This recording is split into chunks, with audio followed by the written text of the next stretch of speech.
Justice for சோலை ராணி. பேர் ரொம்ப அழகா இருக்குல்ல. ஆனா இன்னைக்கு அவங்க நம்ம கூட இல்ல. சூசைட் அட்டம் பண்ணி அவங்க இறந்து போயிட்டாங்க. விருதுநகர் மாவட்டம் சிவகங்கைக்கு சேர்ந்த ஐயனாடார் காலேஜ்ல செகண்ட் இயர் படிச்சுட்டு வந்த இந்த பொண்ணு அவங்க பாய் ஃப்ரெண்டுன்னு சொல்றாங்க, இல்ல லவ்வரானும் தெரியல.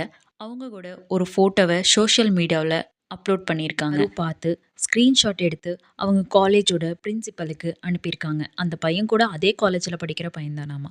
அந்த பொண்ணை கூட்டிகிட்டு போய் செப்பரேட்டாக பேசுனது மட்டும் இல்லாமல் அவங்க பேரண்ட்ஸை கூப்பிட்டு அவங்கக்கிட்டேயும் அந்த பொண்ணை திட்டியிருக்காங்க. அவங்க முன்னாடியே திட்டியிருக்காங்க, அவங்களையும் திட்டியிருக்காங்க. அதனால அந்த பொண்ணு அவங்க வீட்டுக்கு அனுப்புனதுக்கப்புறம் அந்த வீட்டில் அவங்க என்ன பேசுனாங்கன்னு தெரியாது. அந்த பொண்ணு சூசைட் அட்டம் பண்ணி இறந்து போயிருச்சு. இன்னைக்கு அந்த பொண்ணு நம்ம கூட கிடையாது.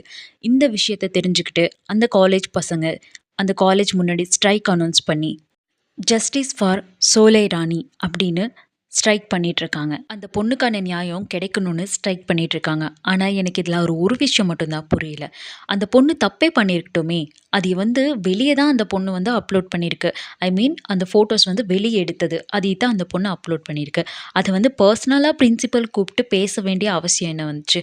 தெரிஞ்சுதானே, 19 வயசு பொண்ணு, அதுக்கு தெரிஞ்சிருக்கும் அப்லோட் பண்ணால் என்ன கான்சிக்வன்ஸ் நம்ம ஃபேஸ் பண்ணுவாங்க, அது தெரிஞ்சிருக்கும்.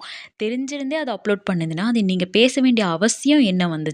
அப்படியே நீங்கள் திட்டுறதுனாலும் தனியாக கூப்பிட்டு அந்த பிள்ளைக்கு புரிய வைக்கிற மாதிரி நீங்கள் பேசியிருந்திருக்கலாம். ஹார்ஷாக பேசி அவங்க அப்பா அம்மாவையும் கூப்பிட்டு அவங்கக்கிட்டேயும் ஹார்ஷாக பேசி அவங்க வீட்டுக்கு போய் அவங்களும் அவங்களோட பொண்ணை எப்படி ஹேண்டில் பண்ணுறதுன்னு தெரியாமல் அவங்களும் மன உடைச்சல் ஆளாயிருப்பாங்க இல்லையா? இந்த பிரின்சிபலே இப்படி கூப்பிட்டு திட்டியிருக்காங்கங்கிறது அவங்களுக்கே ஷேமாக ஃபீல் பண்ணி அவங்களும் அந்த பொண்ணை பேசி அது எல்லாமே சேர்ந்து தானே அந்த பொண்ணு தற்கொலைக்கு முயற்சி பண்ணியிருக்கு. கோயம்புத்தூர்லேயே ஒரு இஷ்யூ ஆயிருக்கு இந்துஸ்தான் காலேஜில். அந்த பொண்ணு ஏதோ திருடிட்டான்னு சொல்லி அந்த பொண்ணை பேசி பேரண்ட்ஸை கூப்பிட சொல்லி அந்த பொண்ணு மாடியிலேருந்து கீழே விழுந்து இறந்துருக்காங்க. இப்படி நிறைய எக்ஸாம்பிள்ஸ் இருக்கிறப்போ இந்த மாதிரி ஏன் பிஹேவ் பண்ணணும்? ஒரு பிரின்சிபலே இந்த மாதிரி பிஹேவ் பண்ணாங்கன்னா குழந்தைங்கள எப்படி ஹேண்டில் பண்ணுறதுங்கிறது இவங்களுக்கே தெரியல. ஒரு ஸ்டூடெண்ட்ஸை எப்படி ஹேண்டில் பண்ணுறதுன்னு இவங்களுக்கே தெரியலன்னா எப்படி இவங்களை நம்பி காலேஜுக்கு அனுப்புறது, ஸ்கூலுக்கு அனுப்புறது? இப்போ இருக்கிற காலகட்டத்தில் இருக்கிற ஸ்டூடெண்ட்ஸ் ஆகட்டும், இல்லை அந்த வயசு பசங்களாகட்டும் ஒரு விஷயத்தை புரிஞ்சுக்கணும்.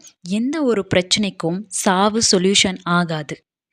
ஸோ நம்ம ஒரு 2 நாள் 3 நாள் தள்ளி போட்டாலே அந்த பிரச்சனையை நம்ம ஈஸியாக ஹேண்டில் பண்ணிட்டு போயிடலாம்.